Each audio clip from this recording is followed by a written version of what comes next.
Match 45 review. తిరుగులేని ఫామ్తో దూసుకుపోతున్న sun Risers హైదరాబాద్కు Kolkata night riders break వేసింది. డబుల్ హ్యాట్రిక్ కొట్టాలని కసిగా బరిలో దిగిన ఆరెంజ్ ఆర్మీని కేకేఆర్ జట్టు ఆల్రౌండ్ ప్రతిభతో మట్టి కరిపించింది. ఉత్కంఠగా సాగిన ఈ పోరులో కోల్కతా జట్టు 7 వికెట్ల తేడాతో అద్భుత విజయాన్ని అందుకుని పాయింట్ల పట్టికలో తన స్థానాన్ని మెరుగుపరుచుకుంది. టాస్ గెలిచి బ్యాటింగ్ చేసిన సన్ రైజర్స్ హైదరాబాద్ 20 ఓవర్లు కూడా ఆడలేకపోయింది. 19 ఓవర్లలో 165 పరుగులు చేసి ఆల్అౌట్ అయింది. కేకేఆర్ బౌలర్లు పక్కా ప్రణాళికతో బౌలింగ్ చేయడంతో హైదరాబాద్ బ్యాటర్లు భారీ షాట్లు ఆడడంలో ఇబ్బంది పడ్డారు. ముఖ్యంగా డెత్ ఓవర్లలో కోల్కతా బౌలర్లు కట్టుదిట్టమైన బంతులతో పరుగులు రాకుండా కట్టడి చేయడంతో హైదరాబాద్ భారీ స్కోరు సాధించే అవకాశాన్ని కోల్పోయింది. మొదట బ్యాటింగ్ చేసిన సన్ రైజర్స్ జట్టుకు 44 పరుగుల వద్ద షాక్ తగిలింది. అభిషేక్ వర్మ 15 పరుగులు చేసి కార్తిక్ త్యాగి బౌలింగ్లో అవుట్ అవగా ట్రావిస్ హెడ్ మాత్రం విరుచుకుపడ్డాడు. కేవలం 28 బంతుల్లోనే 61 పరుగులు సాధించాడు. ఇషాన్ కిషన్ కూడా చెలరేగి ఆడాడు. 29 బంతుల్లో 42 పరుగులు చేశాడు.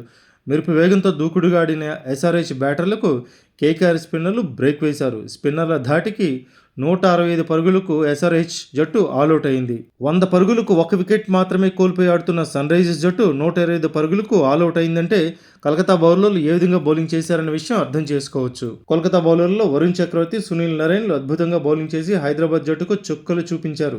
పరుగులు చేయకుండా కట్టడి చేశారు. వరుణ్ చక్రవర్తి తాను వేసిన 4 ఓవర్లలో కేవలం 26 పరుగులు మాత్రమే ఇచ్చి 3 వికెట్లు పడగొట్టాడు.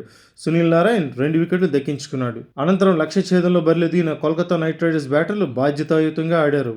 హైదరాబాద్ బౌలర్లు వికెట్లు తీస్తూ ఒత్తిడి పెంచే ప్రయత్నం చేసినప్పటికీ కేకేఆర్ మిడిల్ ఆర్డర్ బ్యాటర్లు సంయమనంతో ఆడి జట్టును విజయ తీరాలకు చేర్చారు. ఆఖరి వరకు ఉత్కంఠగా సాగిన ఈ మ్యాచ్లో కేకేఆర్ పైచేయి సాధించి హైదరాబాద్ జైత్రయాత్రకు అడ్డుకట్ట వేసింది. అంగ్రీష్ రఘువంశీ 59 పరుగులు, అజింక్య రహానే 43 పరుగులతో రాణించడంతో కేకేఆర్ జట్టు సునాయాసంగా లక్ష్యాన్ని ఛేదించింది. ప్యాట్ కమిన్స్, షకీబ్ హుసేన్, శివాంగ్ కుమార్ చెరో వికెట్టు దక్కించుకున్నారు. ఈ ఓటమితో సన్ రైజర్స్ హైదరాబాద్ విజయాల పరంపరకు బ్రేక్ పడినట్లయింది. అయితే ప్లే ఆఫ్ రేసులో ఇప్పటికే హైదరాబాద్ పటిష్టంగానే ఉన్న ఈ ఓటమి వారి లోపాలను సరిదిద్దుకునేలా చేసింది. మరోవైపు బలమైన హైదరాబాద్పై గెలవడంతో కేకేఆర్ ఆటగాళ్లలో ఆత్మవిశ్వాసం రెట్టింపైంది. ఈ గెలుపు కేకేఆర్ ప్లే ఆఫ్ అవకాశాలను మరింత సజీవం చేసింది. కేకేఆర్ కీలక బౌలర్ సునీల్ నారాయణ్ అరుదైన ఘనత సాధించాడు. తన ఐపీఎల్ కెరీర్లో 200 వికెట్లు పడగొట్టాడు. మ్యాచ్లో సునీల్ నారాయణ్ ఈ అరుదైన ఘనతను సొంతం చేసుకున్నాడు. తన వైవిధ్యమైన బౌలింగ్తో ప్రత్యర్థులను దాడిపుట్టించే సునీల్ నారాయణ్ ఈ సీజన్ ఆరంభం నుంచి తన జట్టు అవసరాలకు తగ్గట్లు ఆడుతున్నాడు. కీలక సమయాల్లో వికెట్లు తీస్తున్నాడు. ఈ సీజన్లో జరిగిన తొలి సూపర్ ఓవర్లో కోల్కతా జట్టును సునీల్ నారాయణ్ గెలిపించాడు. తాజాగా 200 వికెట్ల మైలురాయిని చేరుకుని తన ప్రత్యేకతను మరోసారి చాటుకున్నాడు సునీల్ నారాయణ్.